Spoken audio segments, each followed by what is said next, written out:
I am Leah Chambers, 44, and literally last weekend, my role as Vera's devoted caretaker?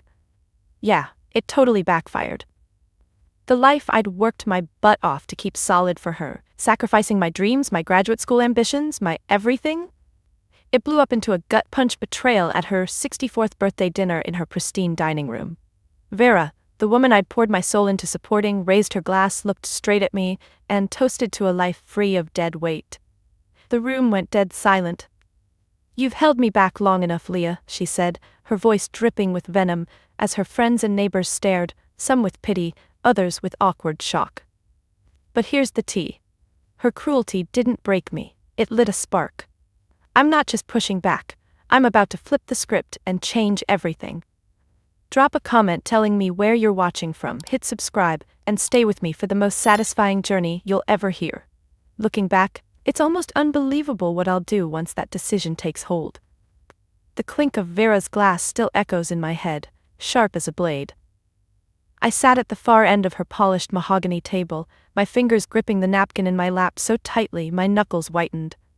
The air smelled of her favorite lavender candles, but it felt suffocating, like the weight of 18 years of sacrifice was pressing down on my chest. I'd given up everything for her, my scholarship to art school, my social life, even my chance at love, all because she insisted she couldn't manage without me. "Leah, you're the only one I trust," she'd say, her voice frail but her grip on my life ironclad. I believed her.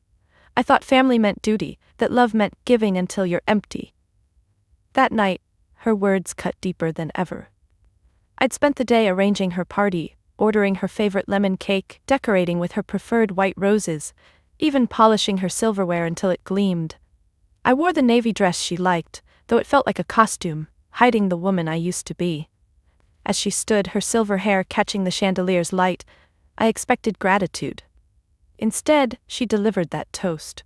Her eyes locked on mine, cold and deliberate, as if she'd planned this moment to unravel me.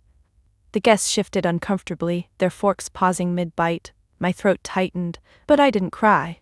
Not then. I just stared back, my face a mask, while inside something snapped. I'd always been the dutiful one, the one who stayed when others left. Vera wasn't my mother. She was my aunt, but she raised me after my parents died when I was 10. She'd tell everyone how she saved me, how I'd be nothing without her. And I bought it, year after year, letting her guilt me into staying. I dropped out of graduate school at 26 because she said she needed me to manage her health, her finances, her life. I thought I was repaying a debt. But that toast? It was her declaring me worthless, a burden she was ready to shed. As the silence stretched, I felt every eye on me. Mrs. Larson, her neighbor, reached for her wine, avoiding my gaze. Mr. Tate, her old friend, coughed into his napkin. I wanted to scream, to throw my plate and demand why she thought this was okay. Instead, I folded my napkin, set it beside my untouched dessert, and stood. My chair scraped against the hardwood, loud in the quiet. "Happy birthday, Vera," I said, my voice steady but low. I walked out, my heels clicking, her stunned face burned into my mind. Outside, the cool night air hit my face, and I exhaled, shaky. I didn't know it then, but that moment was the start of everything.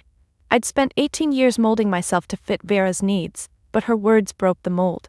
I wasn't just angry, I was awake. For the first time in years, I saw myself clearly, not as her caretaker, but as Leah, the woman I'd buried. I drove home, my hands trembling on the wheel, not because I was broken, but because I was ready to fight for myself. I didn't sleep that night.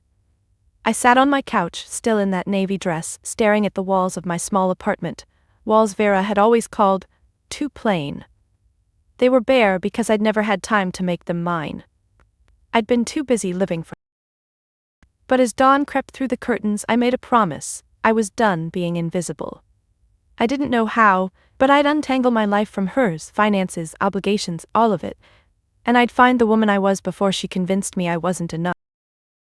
That promise lingered in the quiet of my apartment as the morning light filtered through the thin curtains, casting long shadows on the floor.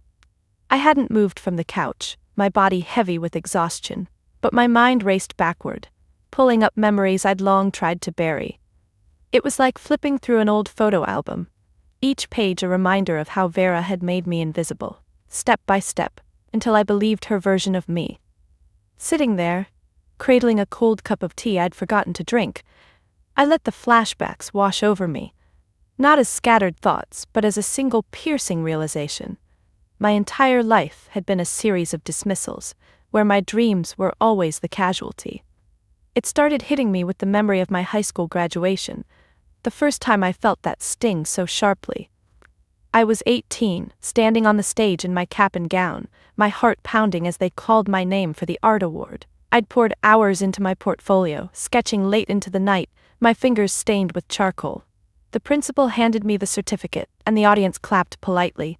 But when I looked out, Vera sat in the third row, her arms crossed, her lips pressed into a thin line. She didn't clap. Not once. Her eyes flicked to her watch, as if this was an inconvenience. Later, at the family dinner she'd insisted on hosting, though family was just us and a couple of her bridge friends, she barely acknowledged it. "Art's a hobby, Leah," she said, slicing into her roast beef without looking up. "You need something practical." Her fork scraped the plate, deliberate and loud, drowning out my attempt to explain how the award meant a scholarship offer. She waved her hand dismissively, her rings catching the light, and changed the subject to her latest doctor's appointment. I sat there, my award certificate folded under my plate, feeling smaller with each bite I forced down. But it wasn't just that day. The realization deepened as I recalled how she celebrated others while erasing me. There was my cousin Mark, Vera's nephew on her late husband's side, who visited occasionally. When he graduated college with a business degree at 22, Vera threw him a party. Balloons, catered food, the works. I was 24 then, already helping her with her medications and bills after her health scare. She'd made me organize the event, down to folding the napkins into fans. During the toast, she stood, glass raised high, her voice warm and proud. "To Mark, who's going places," she beamed, her free hand patting his shoulder. He grinned, basking in it. I stood in the kitchen doorway, wiping my hands on a dish towel, waiting for her to mention me, maybe my recent acceptance into graduate school for art therapy. But she didn't. When I finally spoke up saying, "I'm starting grad school soon too," she glanced my way, her eyebrows arching slightly. "Oh, that's nice, dear, but Mark's got a real career ahead." Her words landed like a slap, casual but cutting. Mark shifted uncomfortably, avoiding my eyes, while Vera turned back to him, her laughter filling the room. I retreated to the sink, scrubbing pots harder than necessary, the hot water burning my skin, but it was nothing compared to the ache in my chest. Deeper still, the memory of dropping out at 26 clawed its way up, the one that sealed my invisibility. I'd been thriving in grad school, my professors praising my work, saying I had a gift for capturing emotion on canvas.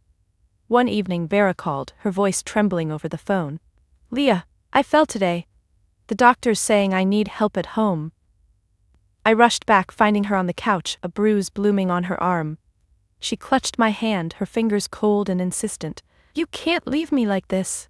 School can wait." I hesitated, my thumb tracing circles on her palm, but she pressed on. "After all I've done for you, raising you when no one else would." Guilt twisted in my gut. I dropped out the next week, packing my art supplies into boxes that gathered dust in her attic. When I told her, expecting some relief or thanks, she just nodded, her eyes drifting to the TV. "Good choice, art won't pay the bills." No hug, no acknowledgement of what I'd given up. Meanwhile, she bragged to her friends about her independent life, how she managed so well, never mentioning me. I'd overhear her on the phone laughing, "Oh, Leah, she's just helping out a bit." Her words minimized me like I was a temporary maid, not the one holding her world together. As these flashbacks piled up in my mind that morning, I realized it wasn't random, it was a pattern.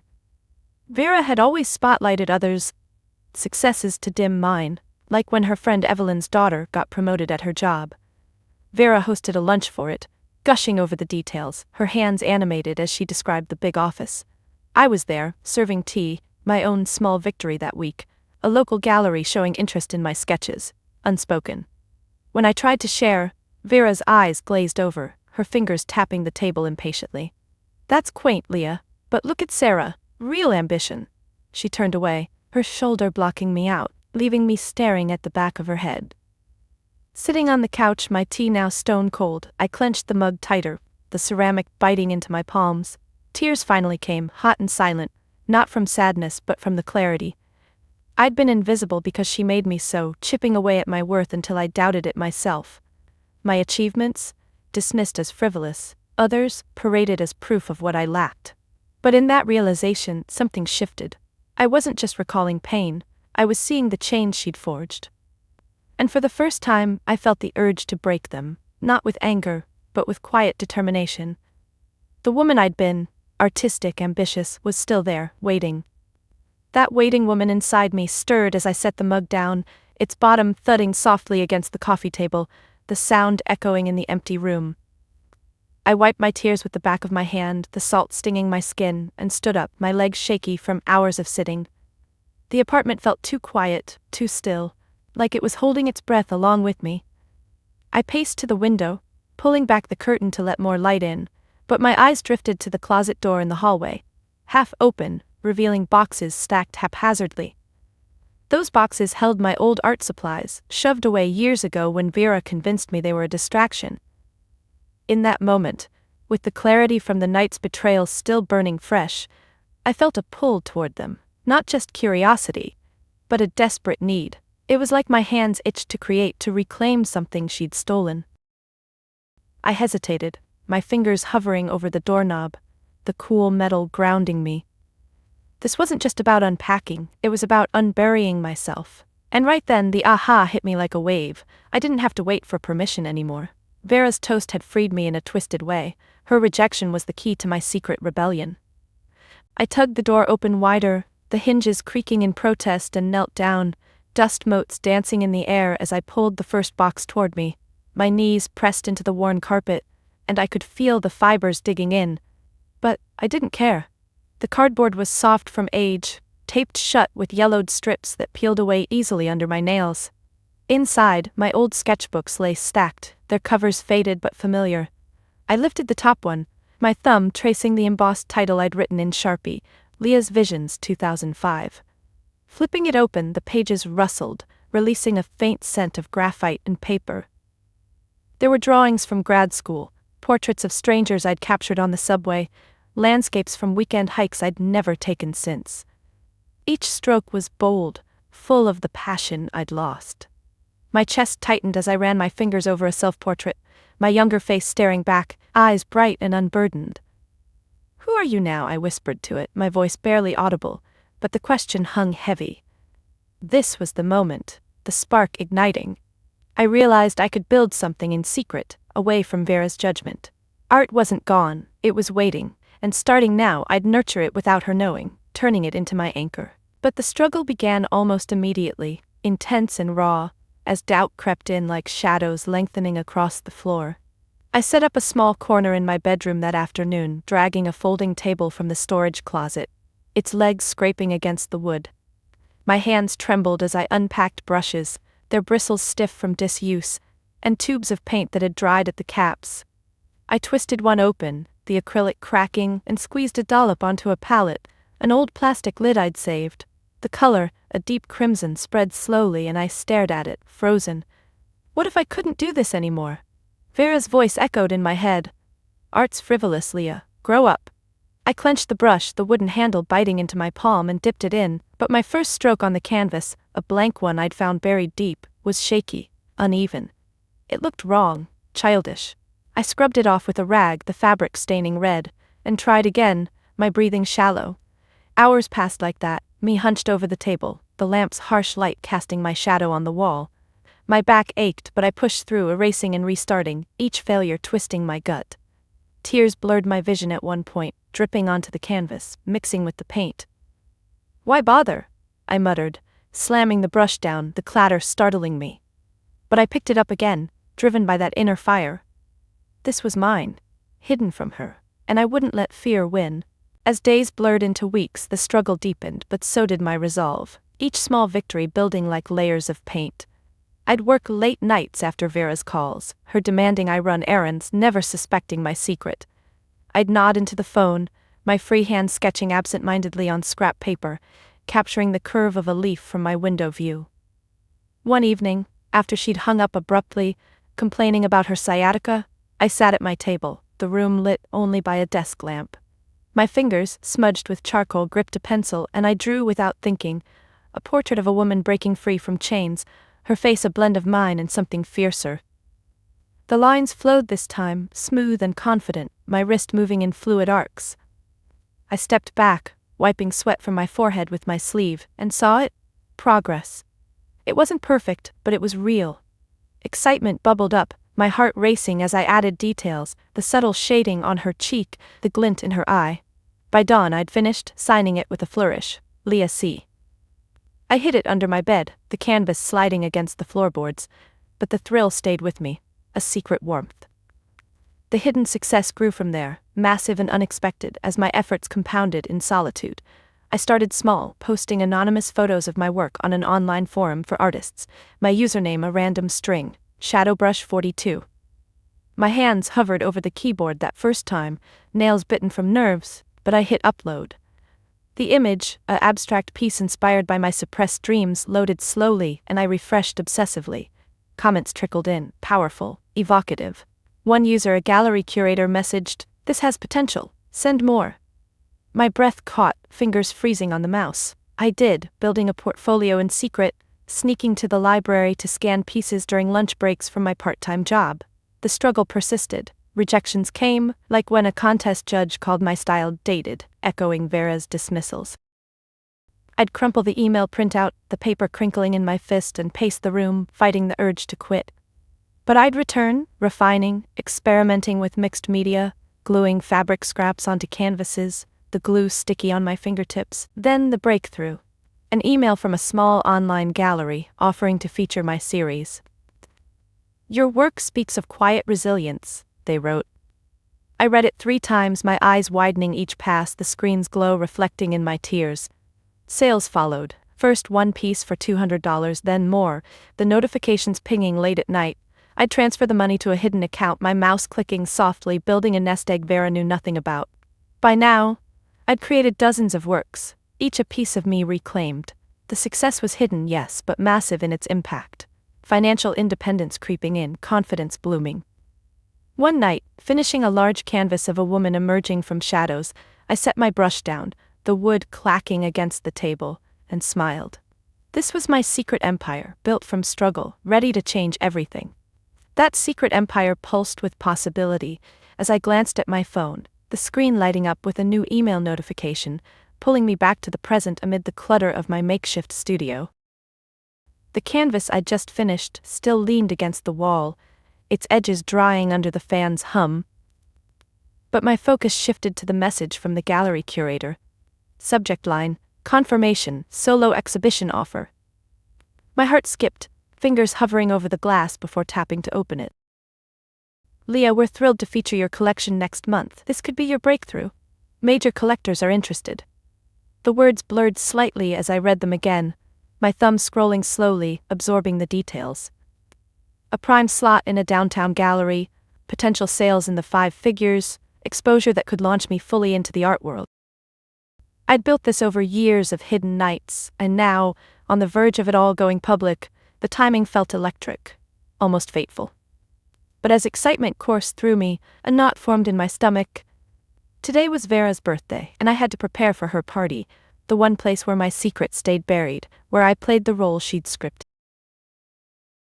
I set the phone down on the table, the clack echoing softly, and rubbed my temples, feeling the faint residue of paint under my nails. The apartment smelled of turpentine and fresh coffee I'd brewed to steady my nerves. Reluctantly, I pushed away from the studio corner, my chair wheels rolling over the drop cloth with a faint rumble, and headed to the kitchen. Preparation meant more than just showing up. It was a ritual of armor building, layer by layer, to face her. I opened the fridge, the cool air washing over my face, and pulled out the ingredients for her lemon cake. Eggs, flour, the zested lemons I'd bought yesterday. My hands moved automatically, cracking eggs into a bowl, the shells crunching as I discarded them. Whisking the batter, the metal tines scraping rhythmically, I let my mind wander to the deal's enormity. The curator had mentioned a buyer from a national museum scouting the show. If it sold well, I could quit my part-time job, maybe even move to a bigger space. Freedom, real and tangible. But dread crept in with each stir, Vera's party loomed like a storm cloud, her expectations a weight I couldn't shake yet. As the oven preheated, its beep piercing the quiet, I sifted flour onto the counter, a light dust rising like mist. My reluctance deepened. This wasn't just any gathering. Vera's birthdays were command performances where she held court, and I was the attendant, ensuring everything ran smoothly. Last year, I'd spent hours decorating her house, stringing lights that pinched my fingers only for her to critique the placement. "Too gaudy, Leah," she'd said, her nose wrinkling as she adjusted them herself. Now, with my exhibition on the horizon, the contrast hit harder.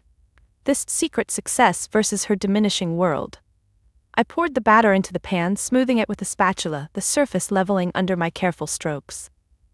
The scent of citrus filled the air, sharp and familiar, but it brought no comfort. I dreaded the inevitable questions. "What have you been up to, dear?" Her tone always laced with pity, as if my life was a footnote to hers. I'd mumble about work, hiding the truth, my fists clenching behind my back. Sliding the pan into the oven, the heat waving out and warming my face, I set the timer and leaned against the counter, arms crossed tightly over my chest. My eyes drifted to the window, where afternoon sun slanted in, highlighting specks of dust.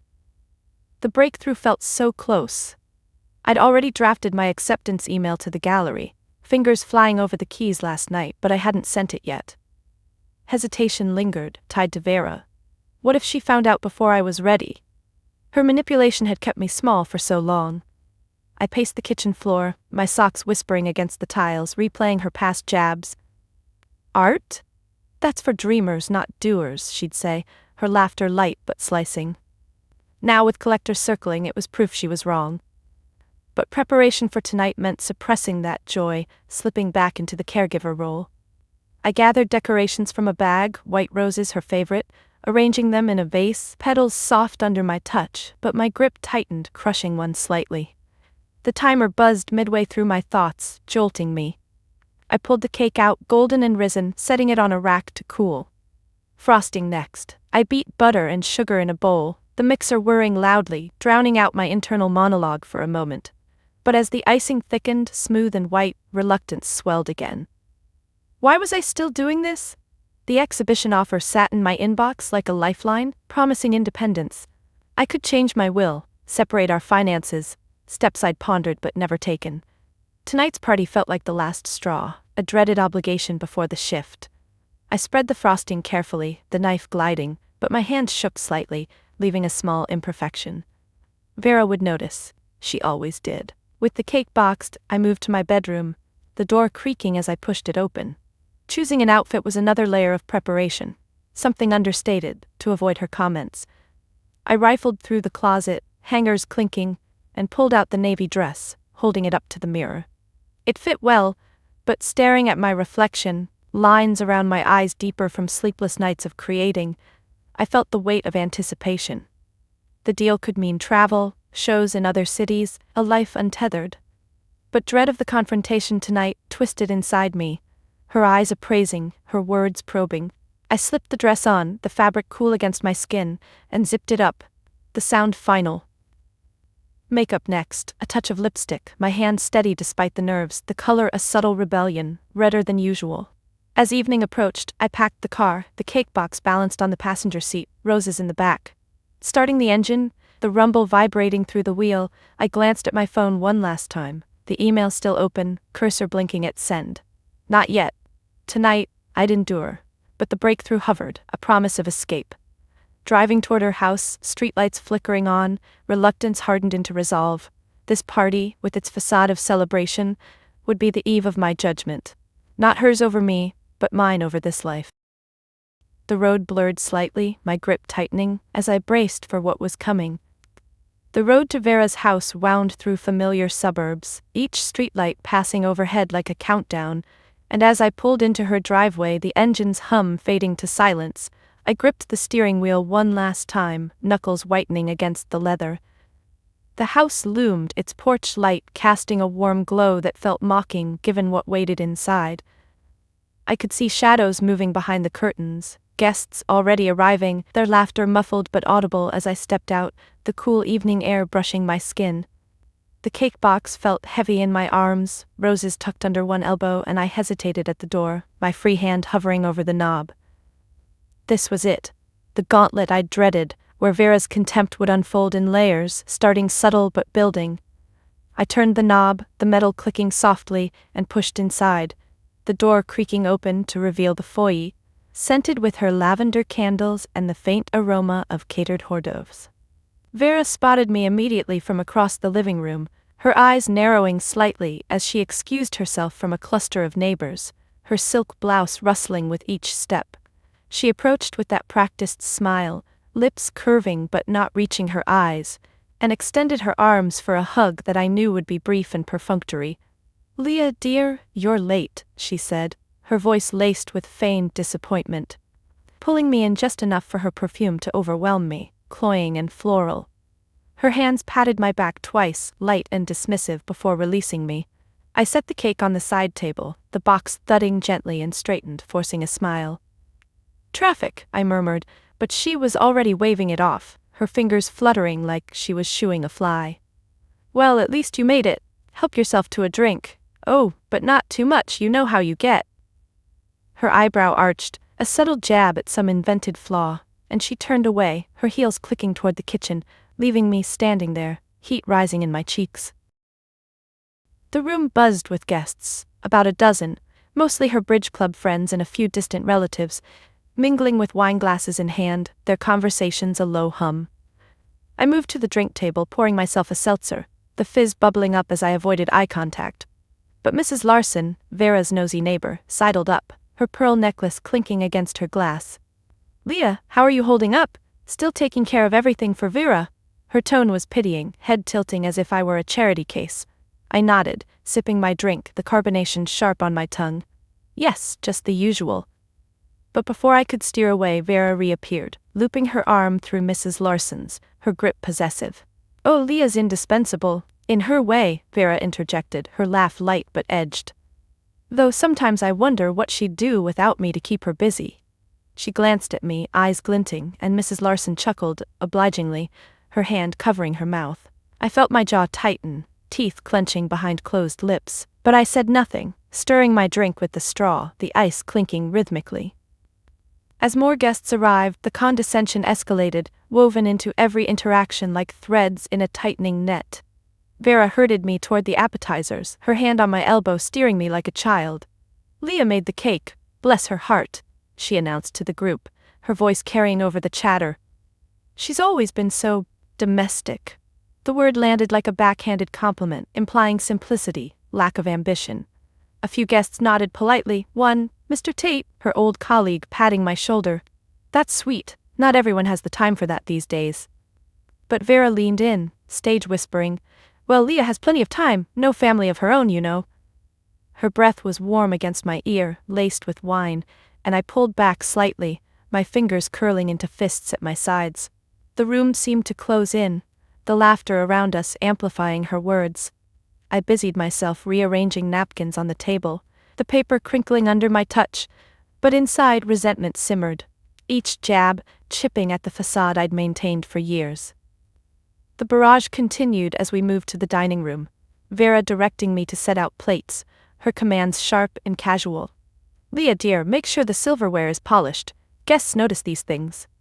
She said it in front of everyone, her tone implying I'd forgotten, though I'd done it that morning. I nodded, wiping a fork with a cloth, the metal cool and smooth, but my hands shook faintly. A relative, Aunt Clara, whom Vera favored, chimed in. "Vera's lucky to have you, it's so hard finding good help." Vera beamed at her, then turned to me with a wink that felt like a slap. "Yes, Leah's reliable, for the basics." The words hung, backhanded again, praising while diminishing. I placed the fork down carefully, the clink deliberate, and excused myself to the kitchen, my steps measured to hide the tremble in my legs. Leaning against the counter, palms pressing into the granite, cold and unyielding, I breathed deeply, the scent of roasting chicken filling the air. Why did I endure this? The exhibition offer flashed in my mind, a life beyond her barbs, but here in her domain, I was still trapped, enduring. Back in the fray, the questions came thicker, probing and condescending. Vera pulled me into a circle of her friends, her arm around my waist, squeezing just a bit too hard. Tell them about your little job, Leah, she prompted, her smile wide. I shifted, the floorboards creaking under my weight. It's administrative work, part-time. But she cut in, waving her hand. Oh, it's nothing glamorous, but it keeps her out of trouble. Laughter rippled through the group, glasses clinking in toast, and I forced a chuckle, my lips stretching thin. One woman, Evelyn, tilted her head sympathetically. Have you thought about going back to school? You're still youngish. Vera snorted softly. Leah tried that once, didn't stick, too flighty with her art dreams. Her fingers dug into my side briefly, a micro-action of control, and I stepped away under pretense of refilling drinks, my skin prickling where she'd touched. The subtle jabs peaked as dinner neared, each one escalating the humiliation. Vera critiqued my dress in passing. Navy again? You should try color, dear. It might brighten you up, her eyes raking over me, lips pursing. Guests murmured agreements, and I smoothed the fabric self-consciously, fingers tracing the hem. Then, assigning seats, she placed me at the end. Where you can serve easily, her voice sweet but commanding. As we sat, she leaned across to a friend. Leah's been such a help since my health issues, though sometimes I think she enjoys playing martyr. The table quieted momentarily, forks pausing, and I stared at my plate, appetite gone, the china cool under my fingertips.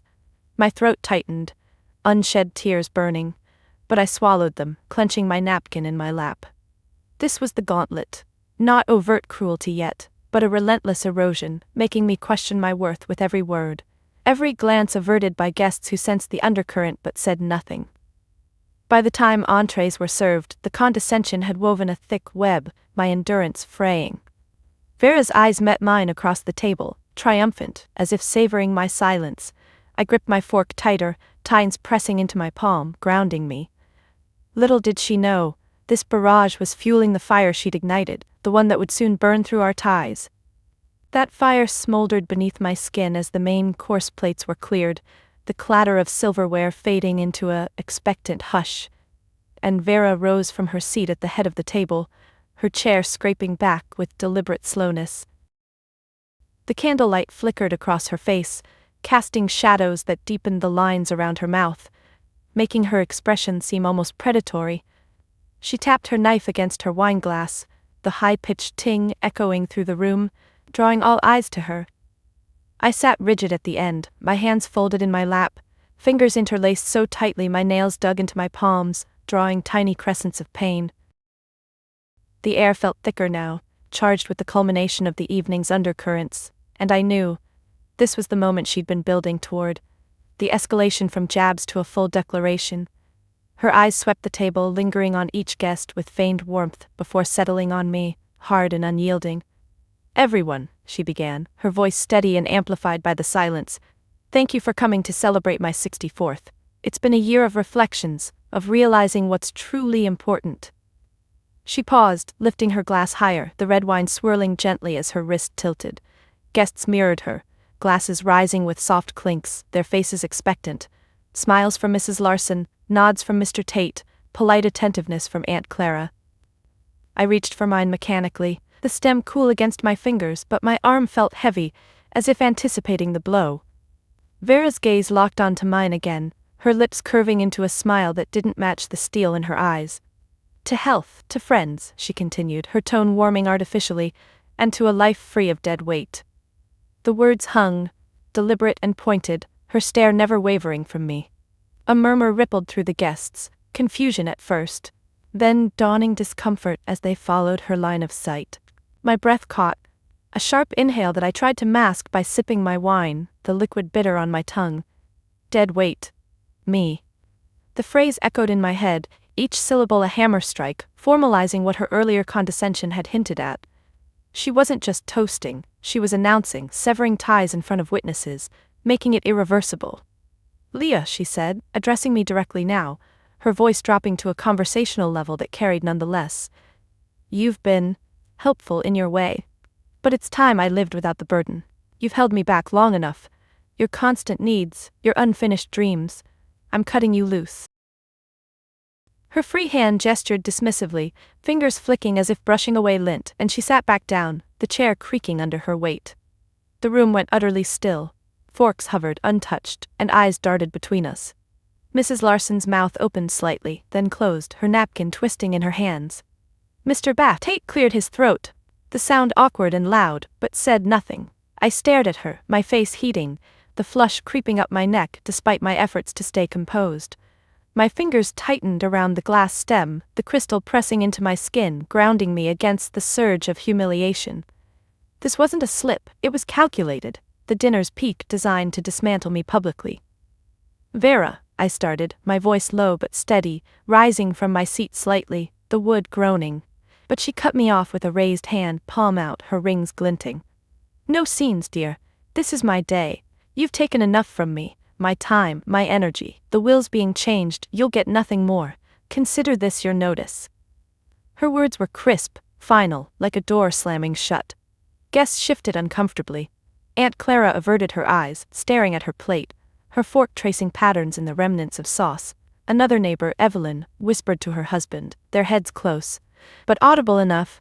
Poor Leah, but Vera's right, she's been a drain. The escalation hit its core then, the formal announcement unfolding in excruciating detail as Vera elaborated, her voice gaining strength, as if feeding off the tension. I've spoken to my lawyer, she said, folding her hands on the table, fingers interlaced calmly. The house, the accounts, everything's being separated. You've lived off me for years, Leah, dropping your schooling, your so-called art, because you couldn't hack it. I won't carry you anymore. Each accusation landed like a punch, my stomach twisting with every one. I felt exposed, raw, as if she'd stripped me bare in front of them. My chair felt confining, the seat hard against my back, and I gripped the table edge, the linen cloth bunching under my palms. Why here? Why now? But I knew. Control. By making it public, she ensured I couldn't fight back without looking unhinged. Mr. Tate finally spoke, his voice tentative. Vera, maybe this isn't the time. But she silenced him with a look, her head tilting sharply. It is. She's family by blood, but not by choice anymore. Disowned, effective immediately. Disowned. The word reverberated, official and irrevocable, as she sipped her wine, her throat moving with a swallow, setting the glass down with a definitive clink. The conversation had escalated from dinner chatter to this verdict, a courtroom in her dining room, with her as judge. I scanned the faces, pity from some, avoidance from others, no one defending me. My throat tightened, words bubbling up, but I swallowed them, my Adam's apple bobbing painfully. Instead, I pushed my chair back slowly, the legs dragging across the floor with a low scrape, standing fully now.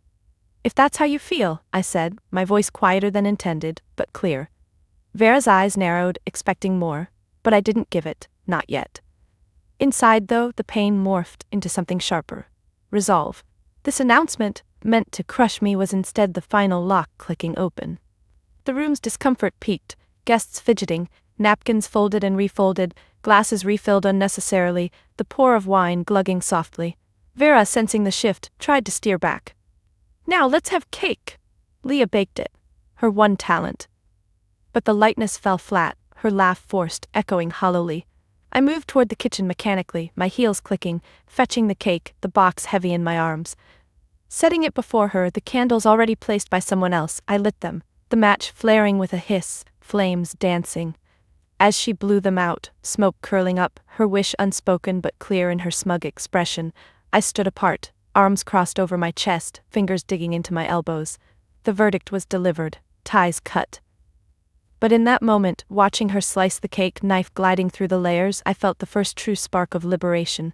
She thought she'd won, but this disownment was her gift. Freedom from her chains. That spark of liberation flickered uncertainly as the cake slices were distributed, the knife's scrape against the plate fading into fragmented conversations. But the room's tension lingered like smoke from the extinguished candles. Vera sat triumphant at the head, forking into her piece with precise movements, her eyes occasionally flicking toward me with a mix of satisfaction and challenge. I remained standing near the sideboard, my back pressed against the wood, the edge digging into my spine as I avoided reclaiming my seat. The guests ate in awkward bursts, their utensils clinking sporadically, murmurs filling the voids, weather talk from Mrs. Larson, a forced joke from Mr. Tate that landed flat. My hands hung at my sides, fingers twitching slightly, the humiliation at its deepest, a hollow ache in my chest that made breathing feel labored. Disowned. The word pulsed in my veins, each heartbeat amplifying it, and I wondered if I'd truly walk away or if her gravity would pull me back as it always had. Then my phone vibrated in my dress pocket, a subtle buzz against my thigh that jolted me from the stupor. I glanced down instinctively, the screen's glow faint through the fabric, but I hesitated. Etiquette dictated ignoring it, especially now in this charged aftermath. Vera noticed, her fork pausing midair, brows knitting. "Really, Leah? At dinner?" Her voice cut through the murmurs, drawing eyes again, her tone laced with fresh disapproval. I pulled it out slowly, my fingers wrapping around the cool case, thumb swiping to silence it, but the caller ID flashed. Gallery, curator. My breath hitched, a sharp intake that I masked by clearing my throat. This wasn't a random call, it was the one I'd been anticipating. The external event crashing into this moment of despair like a lifeline thrown into churning waters. The phone buzzed again, insistent, and I felt every gaze on me, pitying, curious, judgmental. "Excuse me," I murmured, my voice barely above a whisper, stepping toward the hallway, the floorboards creaking under my heels. Vera huffed, setting her fork down with a clatter. "Always something with you. Go on then. Handle your little interruption." Her words followed me like barbs, but I didn't respond, pushing through the swinging kitchen door, the hinge squeaking softly as it closed behind me. The kitchen was dimly lit, counters cluttered with serving platters, the air still warm from the oven. I leaned against the sink, the porcelain edge cooled through my dress, and answered on the third ring, my finger pressing the accept button with a tremble. "Hello?" My voice came out steadier than I felt, but my free hand gripped the counter, knuckles paling. "Leah, it's Marissa from the gallery." The curator's voice was bright, enthusiastic, cutting through the line with clarity. "I hope I'm not catching you at a bad time, but I couldn't wait. We've got news." My heart pounded, audible in my ears as I straightened slightly, eyes darting to the door, half expecting Vera to barge in. "No, it's fine. What's going on?"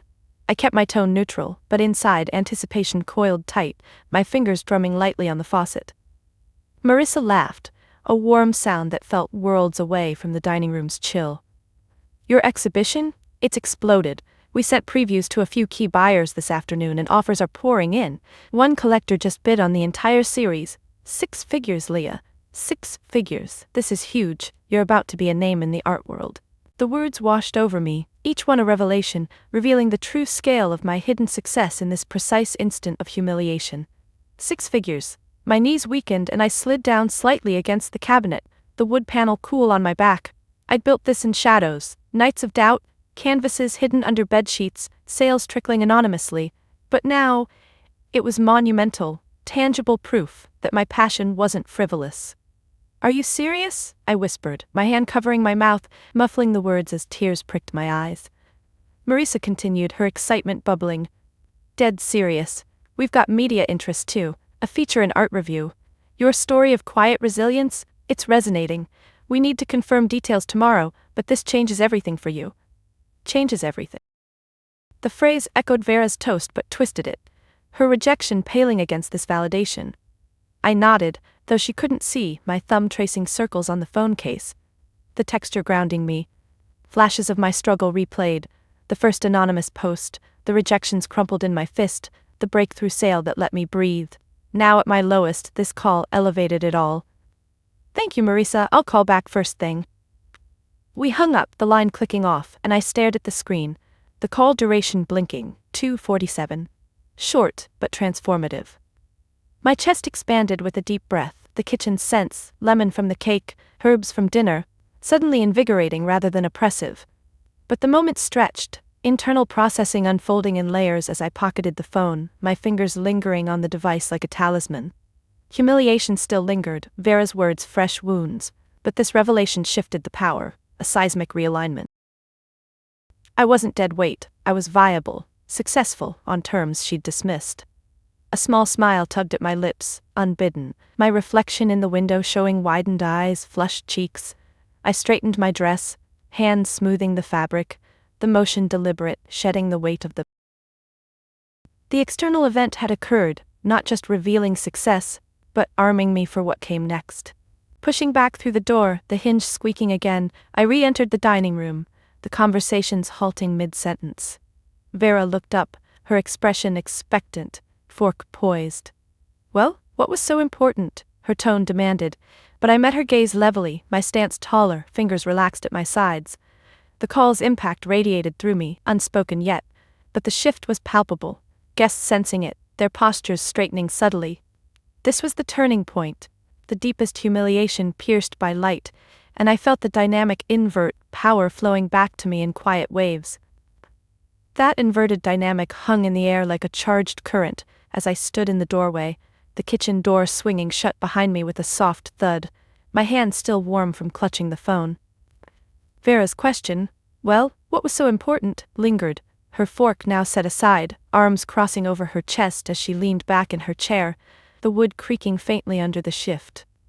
The guest's eyes darted between us, utensils hovering uncertainly, a few bites half chewed as they waited. The room's earlier murmurs silenced into expectant stillness. I felt the power surge through me, not explosive but steady, like a tide turning, and I met her gaze without flinching, my shoulders squaring subtly, fingers flexing at my sides to release the last remnants of tension. This was the moment to reject her hypocrisy, not with rage but with calm exposure, unraveling her facade in front of the very audience she'd used to humiliate me. I took a step forward, the heel of my shoe clicking sharply against the hardwood, echoing in the quiet, and placed my hands on the back of my empty chair, the upholstery soft under my palms, grounding me. "It was the gallery," I said evenly, my voice carrying without effort, watching her expression flicker, a brief widening of her eyes, quickly masked by a dismissive snort. She uncrossed her arms, fingers tapping the tablecloth rhythmically, a micro-tell of unease she'd always had when control slipped. "Gallery? What, your little hobby finally paying off?" Her laugh was forced, high and brittle, glancing around for support, but the guests shifted uncomfortably, Mrs. Larson averting her gaze to her napkin, folding and refolding its edges, Mr. Tate clearing his throat again, his Adam's apple bobbing as he reached for his water glass, the ice clinking softly. The stunned scramble began subtly, ripples of confusion spreading as I continued, my tone measured, each word deliberate. "Not a hobby, Vera. A career. They've just confirmed a solo exhibition. Offers coming in 6 figures for the series." I let the numbers hang, watching her face pale slightly, her lips parting as if to interrupt, but I pressed on, my grip tightening on the chair back, the fabric bunching under my fingers. "All from the art you called frivolous, the dreams you said were a waste. The ones I built in secret because you convinced me they weren't worth pursuing." Her hand stilled on the table, knuckles whitening as she clenched the cloth, pulling it taut. The guests murmured now, Evelyn whispering to her husband, her hand covering her mouth, Aunt Clara's eyes widening, fork dropping to her plate with a soft clatter. Vera recovered quickly, leaning forward, her elbow nudging her wine glass, the liquid sloshing but not spilling. "Don't be dramatic, Leah. You've always exaggerated your talents. This changes nothing. You're still out." But it did change everything, and her scramble intensified, a desperate bid to reclaim narrative as she glanced at her friends for backup, her head turning sharply, silver hair catching the light. "Tell her, everyone, she's been a burden, we've all seen it." Mrs. Larson hesitated, her fingers twisting her pearl necklace, the beads clicking together, avoiding Vera's pleading look.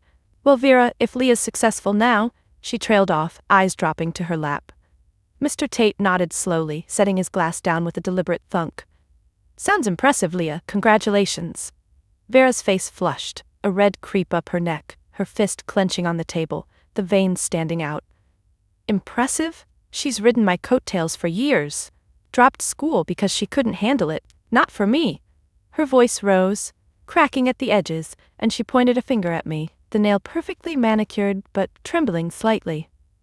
This was the hypocrisy laid bare, and I exposed it calmly, my voice steady as I leaned in slightly, elbows resting on the chair back now, the wood pressing into my forearms. "Ridden your coattails? Let's talk about that, Vera. You pressured me to drop out at 26.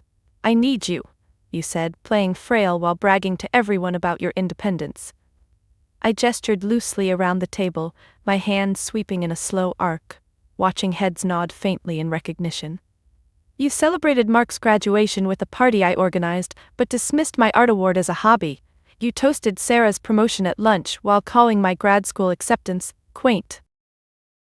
Vera's mouth opened and closed fish-like, her chair shifting as she pushed back further, the legs scraping noisily. "That's not... You twisted it. I supported you."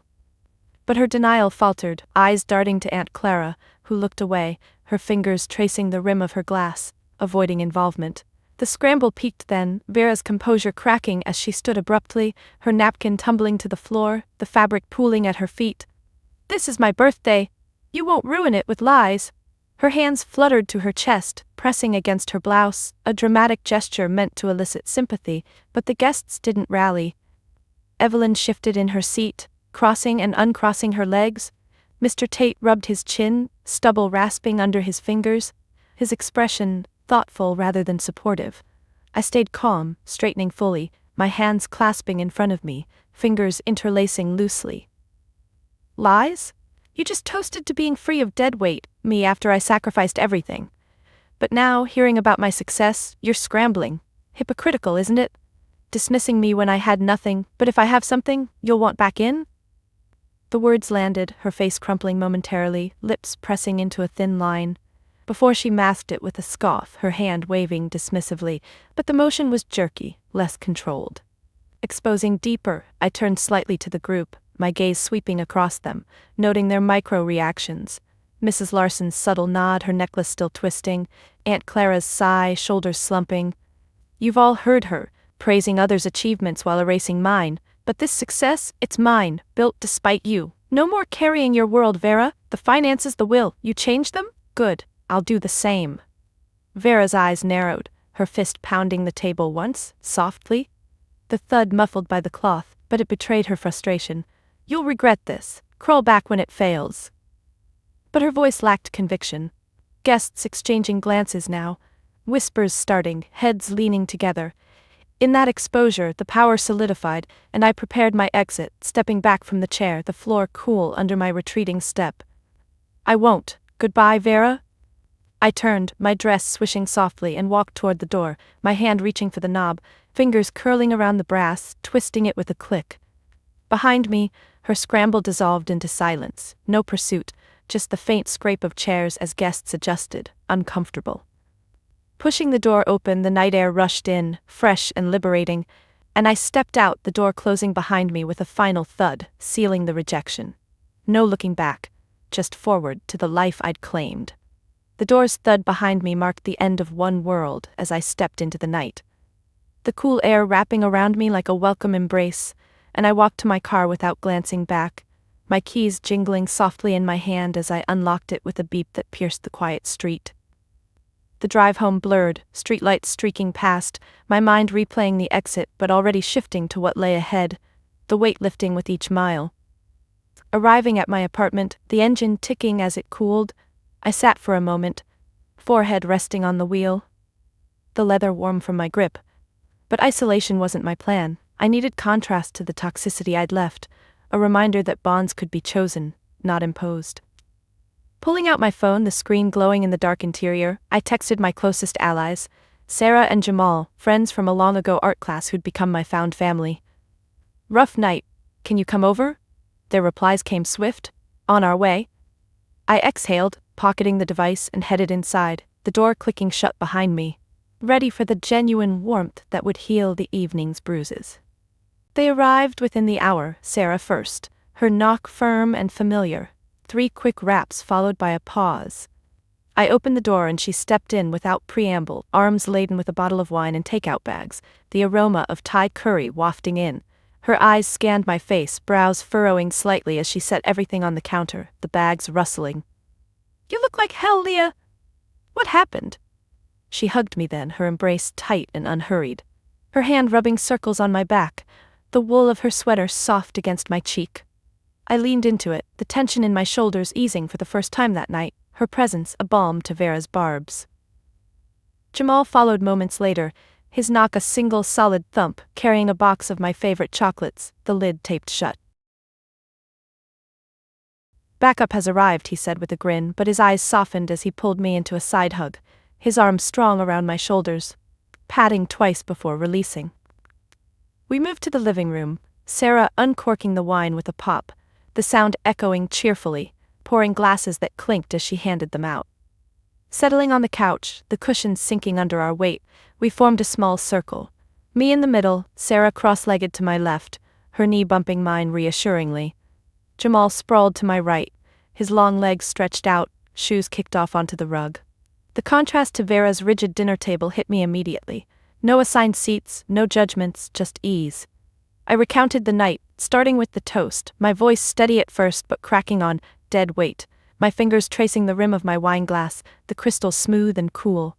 Sarah's hand found mine, squeezing gently, her thumb stroking my knuckles in slow, comforting arcs. "That witch," she muttered, her free hand clenching into a fist on her lap, knuckles whitening briefly before relaxing. Jamal nodded, his brow creasing, leaning forward with elbows on knees, his gaze intent. "She's always been manipulative. Remember when she guilted you out of that trip we planned?" His voice was low, supportive, not accusatory, and I nodded, the memory surfacing, but softened by their solidarity. As the conversation deepened, the warmth built through small, genuine gestures that stood in stark opposition to the biological ties I'd just severed.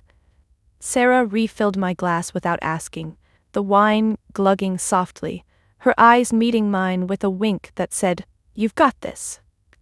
We laughed then, at Vera's hypocrisy, at my secret art empire finally blooming, and Jamal pulled out his phone scrolling to show a meme he'd saved, the screen's light illuminating his face as he held it up.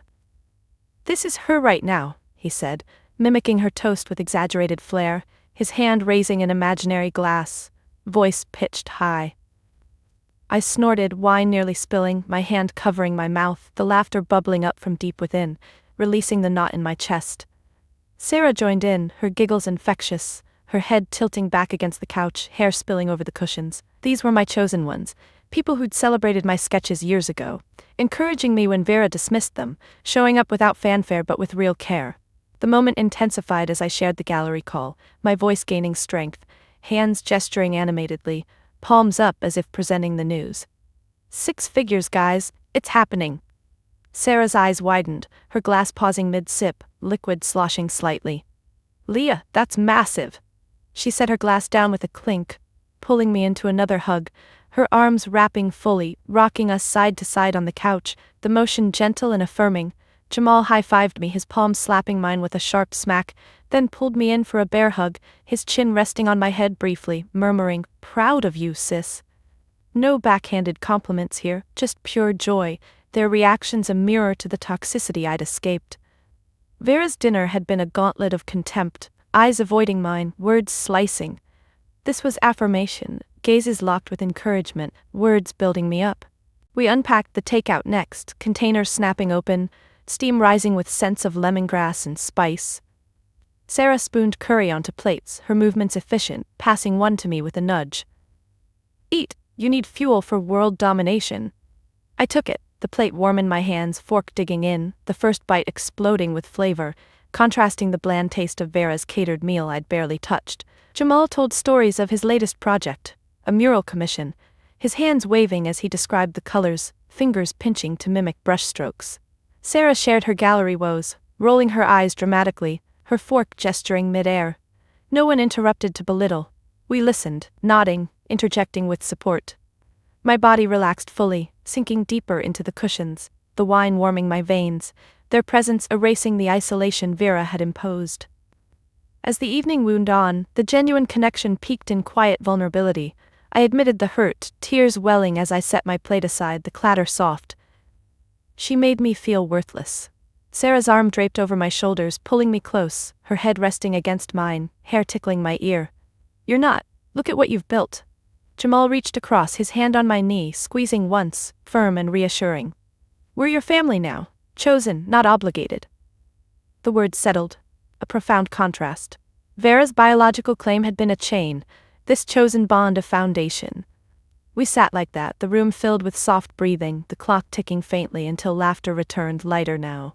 By night's end, as they prepared to leave, Sarah hugging goodbye, her cheek pressing mine, Jamal fist-bumping, his grin wide, the warmth lingered, a shield against the past. This moment with my true allies wasn't just relief, it was validation, the toxic dinner a distant echo, replaced by authenticity that fueled my next steps. That fuel from the evening with Sarah and Jamal carried me into the next morning, the the sunlight streaming through my apartment windows as I woke early, the sheets tangled around my legs from a restless but determined sleep.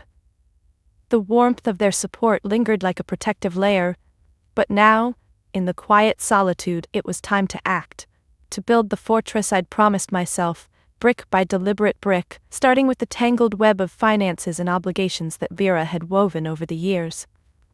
I sat up in bed, my back against the headboard, the wood cool and solid, and reached for my notebook on the nightstand, flipping it open with a soft rustle of pages. This wasn't impulsive. It was methodical, a single, focused process of disentangling, handling the aftermath not with emotion, but with precise steps that asserted my independence once and for all. I started with the phone, setting it on the bed beside me, the screen lighting up as I scrolled to Vera's contact. My thumb hovered over the block button, hesitating for a split second, the muscle memory of years answering her calls fighting back. But I pressed it, the confirmation prompt popping up and vanishing with my tap. The device vibrated once, a finality in the silence that followed, and I exhaled slowly, my shoulders dropping as if shedding a physical weight. No more interruptions, no guilt-tripping voicemails. This was the first boundary, digital and immediate. I repeated it for her email, my fingers tapping swiftly through settings, the keyboard clicks rhythmic and empowering. The apartment felt larger already, the air less heavy, as I stood and padded to the kitchen, bare feet whispering against the cold tile. Coffee first, ground scooped into the filter, the scoop scraping the canister's side, water pouring with a steady glug. As the machine gurgled to life, the aroma filling the space, I pulled out a stack of papers from the drawer. Bank statements, shared account details, the will she'd had me co-sign years ago. They fanned out on the counter, edges curling slightly, from age, and I smoothed them flat with my palm, the paper cool and crisp. The untangling began in earnest with the finances, a deliberate dissection that consumed the morning hours. I sat at the counter, mug steaming beside me, steam curling up as I sipped the hot liquid, the bitterness grounding me. First, the joint account. We'd set it up for her medical bills, but it had become a leash. Her dipping in for essentials while I deposited my meager earnings. I logged into the bank app on my laptop, the keys clacking as I typed my password, fingers steady despite the surge of memories. Balance, modest, but mine to reclaim. I initiated a transfer, sliding the cursor to select my portion, calculated down to the cent from old receipts I'd kept in a folder, and confirmed, the button clicking under my mouse. Funds moved, a digital severance, but Vera would notice soon. Next, the credit cards linked to her name. I called the company, phone pressed to my ear, the hold music tinny and looping as I paced the kitchen, socked feet scuffing the floor. "I'd like to remove myself as an authorized user," I said when the representative answered, my voice calm, rehearsed in my mind. They asked for verification, and I recited details, birth date, address, my free hand clenching and unclenching at my side. "Processed," she confirmed, and I hung up, the phone set down with a soft thud, a small victory that made my chest expand with freer breath. But the will was the core of it, the document that symbolized her control, and changing it required more than a call. It demanded professional untangling. I dialed my lawyer, an old acquaintance from grad school days I'd reconnected with recently, the phone ringing thrice before she picked up. "Leah, good to hear from you." Her voice was warm, professional, a contrast to Vera's manipulations. I explained the situation, words flowing measuredly as I leaned against the counter, my hip pressing into the edge. "She disowned me publicly. I need to revise my will, remove her as beneficiary, ensure nothing goes back." My fingers traced the counter's granite veins, cool and irregular, as she asked questions, her pen scratching audible over the line. We scheduled a meeting for that afternoon, and I hung up, notebook in hand now, jotting notes, assets to list, new beneficiaries, Sarah, Jamal, a charity for artists. The pen nib scratched the paper, ink flowing smoothly, each word a reinforcement of boundaries. The afternoon brought the lawyer's office, a short drive where I gripped the wheel tightly, knuckles paling on turns, but arrived composed, parking with a precise reverse into the spot. Inside, the waiting room smelled of fresh coffee and leather, chairs creaking as I sat, flipping through a magazine without reading, pages rustling idly. When called in, I shook her hand, palm to palm firm and brief, and we sat at her desk, the surface cluttered with files she pushed aside with a sweep of her arm. "Let's get this airtight," she said, pulling up my file on her computer, the keyboard clattering as she typed. I detailed the changes. Everything to chosen family, nothing to Vera. My voice unwavering, but my foot tapped subtly under the desk, toe against the carpet in rhythmic anxiety release. She nodded, printing drafts, the printer whirring to life, pages spitting out one by one. I reviewed them, pen in hand, initialing margins with careful strokes, the ink bleeding slightly on the paper. Signed, witnessed by her assistant who entered with a knock, his presence neutral as he notarized, stamp thumping down decisively. Back home, the fortress solidified with physical barriers, changing locks, a task I'd postponed but now tackled with focus. I drove to the hardware store, the car humming along, and selected new deadbolts, the metal heavy in my palm as I paid, receipt crinkling in my pocket, installing them, screwdriver twisting screws with a grating turn, each one securing my space from uninvited entries. Sweat beaded on my forehead, wiped away with my sleeve, but satisfaction grew with each lock clicking into place. Vera had a spare key once, no more. I tested them, key turning smoothly, the bolt sliding with a solid thunk. As evening fell, the aftermath handling extended to communications, drafting an email to mutual contacts, fingers flying over keys, explaining briefly, "Vera and I have parted ways. Please respect my privacy." Sent, the whoosh sound confirming, and I blocked a few more numbers, screen taps decisive. The process wasn't emotional catharsis, but practical fortification. Each action a new rule. No access, no influence. Dinner alone, simple pasta, fork twirling strands as I ate at the counter, the quiet affirming. No calls interrupted, boundaries held. By night, the fortress stood. Finances separated, will revised, access denied. I lay in bed, notebook closed beside me, the day's method unspooling in my mind, micro steps accumulating into independence. Vera's influence? A fading echo, replaced by self-imposed rules that protected the woman I was becoming.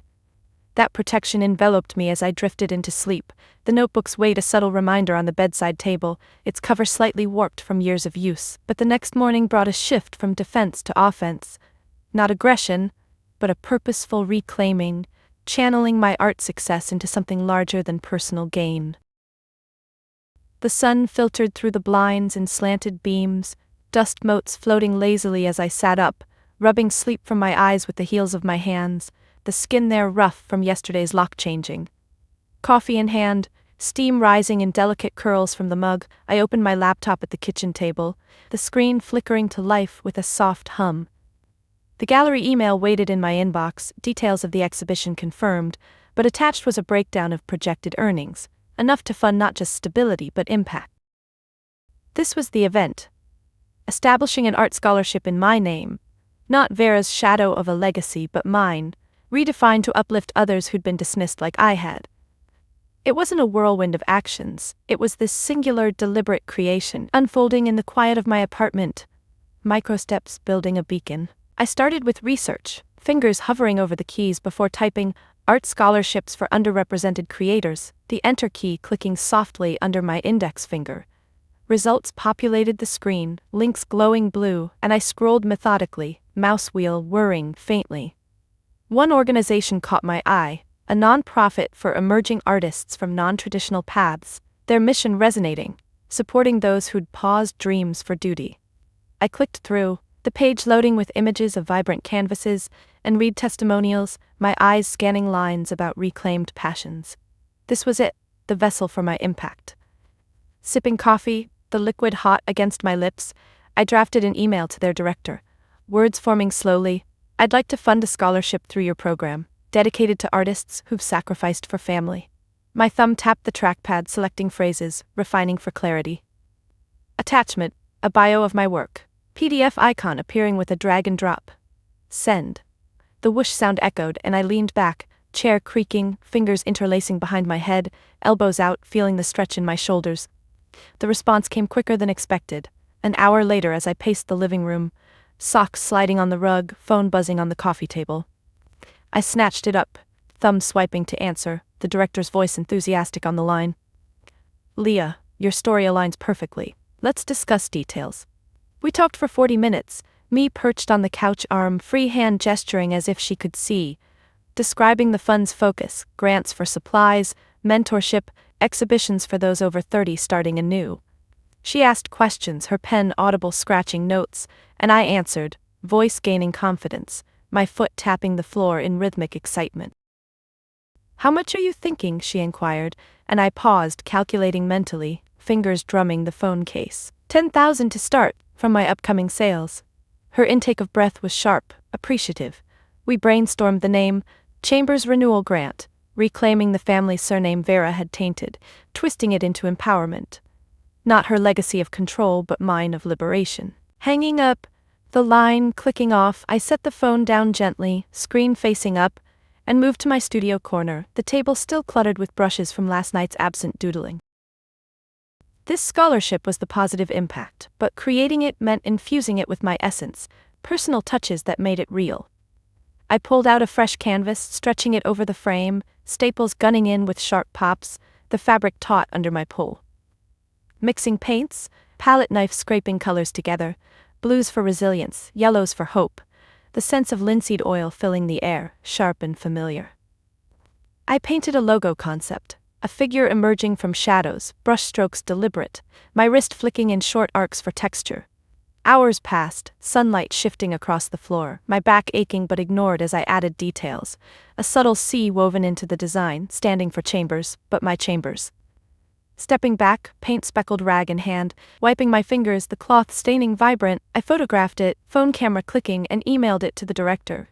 For branding, make it yours. Her reply pinged as I cleaned up, brushes rinsing under the faucet, water swirling colorful eddies down the drain. Love it, let's formalize. The attachment, a draft agreement, pages scrolling on my screen as I sat again, mug refilled, steam now cooler. I reviewed line by line, highlighter tool clicking to mark clauses, my mouse hovering over ambiguities.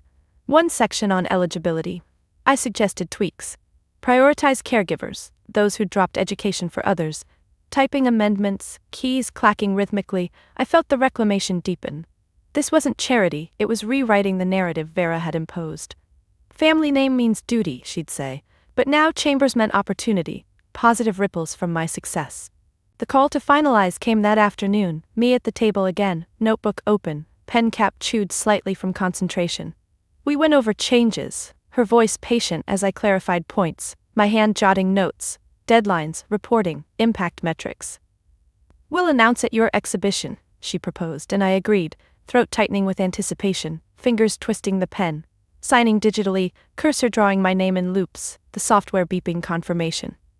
Funds transfer next, logging into my new account, numbers typing in, the send button pressed with a decisive click. 10,000 gone but invested in futures like mine had been stalled. As evening light dimmed, I reflected on the day's singular focus, standing at the window, hands in pockets, fingers fiddling with a loose thread. This scholarship reclaimed my legacy not through confrontation but creation. Vera's version, Chambers as martyr enablers. Mine, enablers of dreams. I imagined recipients.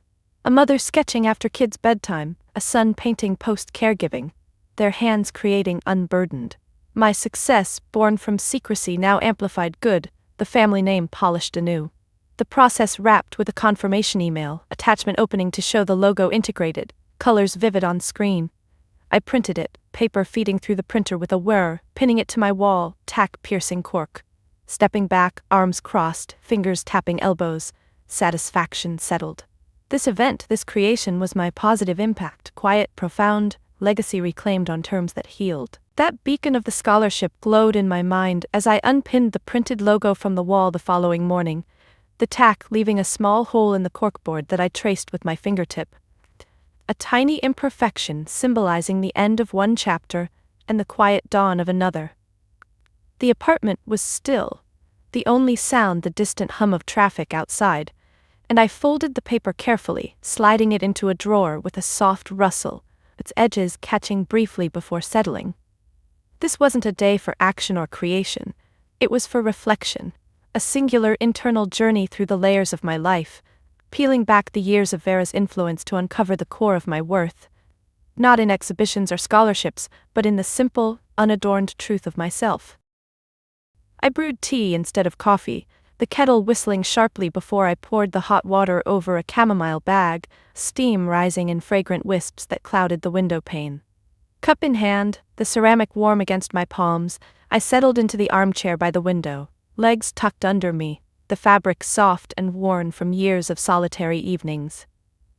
The reflection began gently, like dipping a toe into still water, ripples spreading as I stared out at the street below, people hurrying with briefcases and coffee cups, their lives a blur of motion, contrasting my stillness. I thought back to the girl I'd been at 10, orphaned and thrust into Vera's world, her grip shaping me like clay, malleable, obedient. My fingers tightened around the mug, knuckles paling slightly, as memories surfaced, the art award at 18, her dismissal a shadow over my pride, dropping grad school at 26, packing dreams into boxes that gathered dust, her needs, a chain I wore willingly. Each recollection was a micro-layer, and I examined them without rush, my breath steady, inhaling the tea's calming scent with each inhale. Why had I stayed? Guilt, duty, the belief that love meant sacrifice. But in this quiet, I saw it clearer. My worth wasn't in what I'd given her, but in the resilience that survived despite it. Deeper into the realization, the piece unfolded as I set the mug down on the side table, the base clinking softly against the wood, and closed my eyes, head tilting back against the chair's cushion. Vera's toast echoed faintly. Dead weight. But now it held no sting, just an echo of her own emptiness. I'd sought validation in her approval, measuring myself by her yardstick, practical, selfless, invisible. My hand rested on my chest, feeling the steady rise and fall, the heartbeat a rhythm of persistence. But worth? It was internal, woven into the fabric of my being, the spark that led me to secret sketches, the determination that built an empire from whispers. Not victory over her, but a return to self, peaceful and profound. Tears came then, warm trails down my cheeks, but not from pain, from release, my fingers wiping them away gently, the salt tangy on my skin. The reflection deepened with tangible reminders, pulling me from the chair to the studio corner, my steps slow and deliberate, socks shuffling against the floor. I uncovered a canvas from under a drop cloth, the fabric whispering as it fell away, revealing the self-portrait I'd painted months ago, the woman breaking free, her eyes fierce and knowing. I traced the brushstrokes with my fingertip, the dried paint textured and raised, each one a testament to internal strength. This was me, not Vera's version. Artist, survivor, whole. Peace settled like a blanket, warm and enveloping as I realized external successes, the gallery, the scholarship, were extensions, not sources of my value. My worth was in the quiet choices, picking up the brush after years, blocking her number, funding others' dreams. No fanfare, just intrinsic validation, a serene anchor in my core. As afternoon light shifted, golden and slanting, I moved to the kitchen, preparing a simple lunch, slicing bread with a serrated knife, the crumbs scattering on the cutting board, cheese grated in even strokes. Eating at the counter, fork-piercing salad leaves the crisp crunch grounding me, I let the realization crystallize. Peace wasn't erasing the past, but integrating it, seeing how each sacrifice forged this self-assured woman. Vera's cruelty? A catalyst, not a definer. My fingers drummed the counter lightly, a soft tattoo as gratitude bloomed, not for her, but for the journey back to myself. Evening brought closure to the reflection, the sun dipping low, casting long shadows across the room. I journaled then, pen gliding over paper in fluid loops, ink flowing as I wrote. My worth is mine, internal, unshakable. The pages filled slowly, each sentence a micro-affirmation, my wrist aching faintly but ignored. Closing the notebook with a snap, I stood at the window again, hands in pockets, fingers fiddling with keys. The street quieted, lights flickering on, and peace fully arrived, not triumphant but gentle, a return to the essence I'd always held. No more seeking approval. I was enough as is. This final reflection sealed it, the day devoted to internal navigation, emerging with serenity that permeated every breath. Worth wasn't proven, it was lived, in the art I created, the boundaries I set, the legacy I shaped. Peace, at last, in being wholly myself. Have you ever felt trapped in someone else's expectations, sacrificing your dreams until you barely recognize yourself? I know I did for far too long, but breaking free showed me that true worth comes from within, not from others' approval. If my story of reclaiming my life after years of manipulation resonates with you, drop your own experiences in the comments below. Let's build a community of strength and support. Reflect on a moment when you chose yourself. What sparked it, and how did it change you? Share it here. Your words might inspire someone else to take that step. If this journey hit home, please like, subscribe, and share it with a friend who needs to hear that it's okay to define success on their own terms. Together, we can remind each other that peace isn't about revenge.